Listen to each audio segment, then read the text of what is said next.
You are 19 years old and standing in the lobby of a funeral home in a navy shirt that is 2 sizes too big when a man in a gray suit hands you an envelope.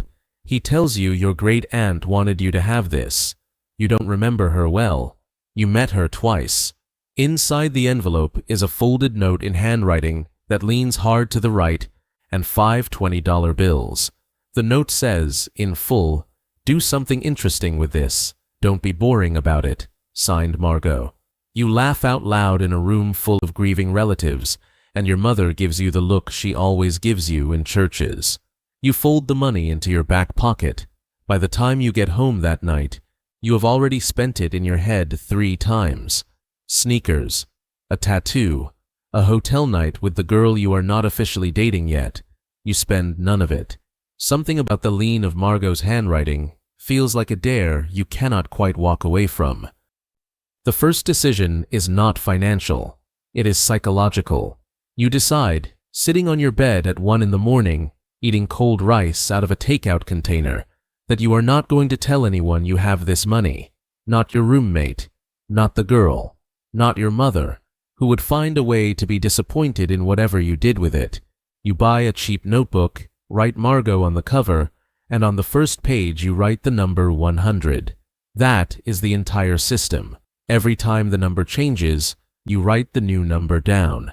You don't know yet that this small private notebook is the actual inheritance. The money is just the excuse Margot used to put it in your hands. You spend 2 weeks doing nothing with it.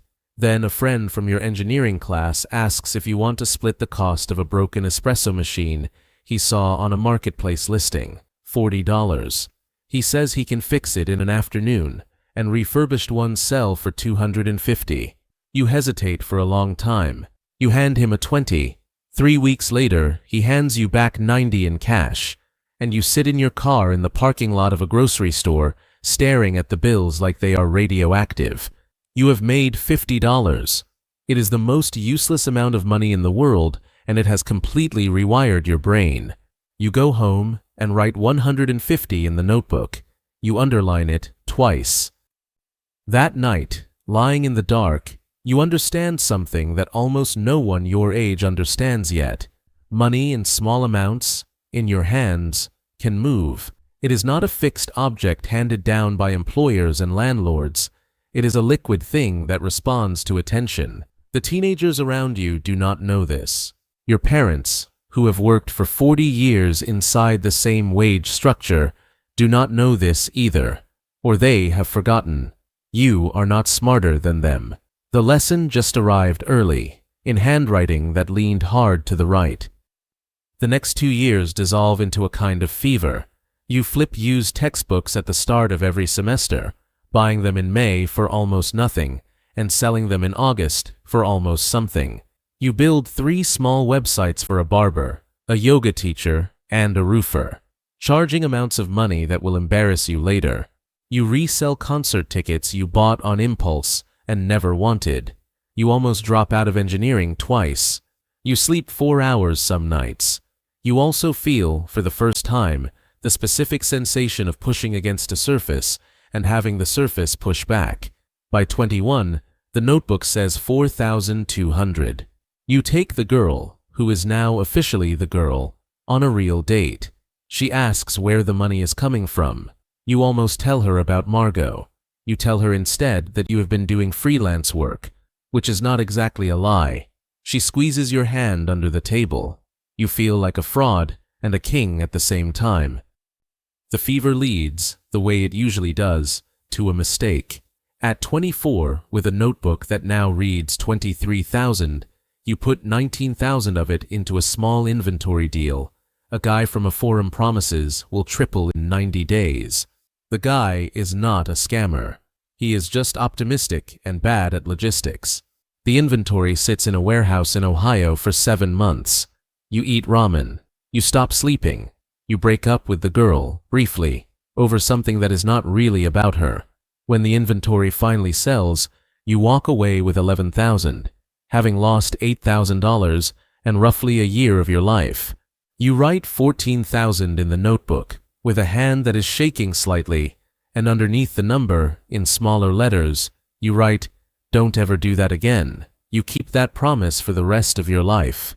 Margot, somewhere, would have approved of the underline. The loss is the thing that teaches you, in the end, because after it, you stop chasing speed. You start trading your hours for something more durable than cash, which is skill. You spend the next 3 years learning to build software properly, working nights, taking small contracts you are barely qualified for, and finishing them anyway. The notebook climbs slowly. 21,000, 34, 58. The girl, now your fiancée, watches you work too many hours and does not always say what she is thinking. One night, she does. She tells you, quietly, that she did not sign up to marry a notebook. You sit with that for a long time before you answer. You promise her things, and unlike most of the things people promise at that age, you keep them. You cut your hours. You start cooking dinner on Sundays. The notebook keeps climbing anyway, because by then it has its own momentum. The second perspective shift happens in a parked car outside a coffee shop the day after your 27th birthday. You have just signed a contract that will pay you $46,000 for 6 months of work, a piece of software you built in your apartment for a client who found you through a friend of a friend. You sit in the car holding the signed contract, and you realize, with a clarity that almost feels like nausea, that you are now worth more per hour than your father has ever been worth per hour in his life.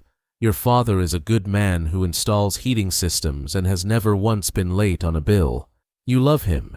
You also understand, sitting there in that car, that the gap between you and him is not about intelligence or effort or moral worth. It is about the fact that at 19 you started writing a number down, and he never did. You drive home very slowly.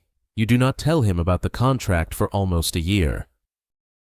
The contract becomes 2 contracts, then a small company, then a small company you sell to a larger one. You are 30 when the notebook crosses 300,000 for the first time. You are 33 when it crosses 700. You learn, somewhere in those years, that the hardest thing about having money is not the math. It is the way it changes the people around you before it changes you. A cousin asks for a loan and is furious when you say no. A college friend stops returning your texts when he finds out what you do for a living. Your father, the one person you expected to be weird about it, is the only person who acts exactly the same. He asks if you are eating enough. He asks if your wife is happy. He asks, one night over a beer on his porch, if you still have that notebook. You tell him you do. He nods once and changes the subject. You realize, walking back to your car, that he has known about it for years. By 35, the notebook says 1,100,000, and you almost throw it away, not out of carelessness, but out of something stranger, a feeling that the number has gotten too large to belong on the same page as the original 100. You write the new number anyway. You wonder, sometimes, whether you have become boring. You drive a sensible car. You go to bed at 10. You have a daughter now, and she has your wife's eyes and your great-aunt's stubbornness, which is genetically impossible and also somehow obviously true. The third perspective shift comes the night your daughter turns 6. She is asleep upstairs.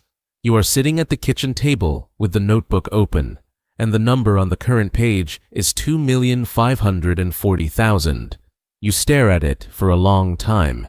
You understand, sitting there, that this number is not actually yours in the way you used to think things were yours. It is a position. It is a vantage point. It is a set of doors that are open to your daughter that were never open to you, and would never have been open to her either, if a woman you barely knew had not leaned her handwriting hard to the right on a folded piece of paper 21 years ago. You are not the hero of this story. You are the middle of it.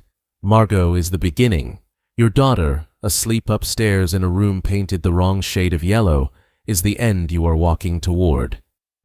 You think, that night, about what the title of your life would be if someone had to write it down. Not the money, not the company, just the notebook. The act of treating a small thing as serious when no one was watching. You think about how many people have been handed $100 in their lives and spent it the same week and forgotten what it bought by the next. You were not smarter than them. You were just dared by a woman you barely knew to be slightly less boring than the version of yourself you would have been by default. So, here is the question worth sitting with before you scroll to the next video. If someone handed you $100 tomorrow, with no instructions and no pressure, would you treat it like the start of something, or like the end of a small inconvenience? Be honest before you answer in the comments. The answer is not really about the money. The answer is about whether you are the kind of person who writes the number down, or the kind who waits to be handed a bigger one.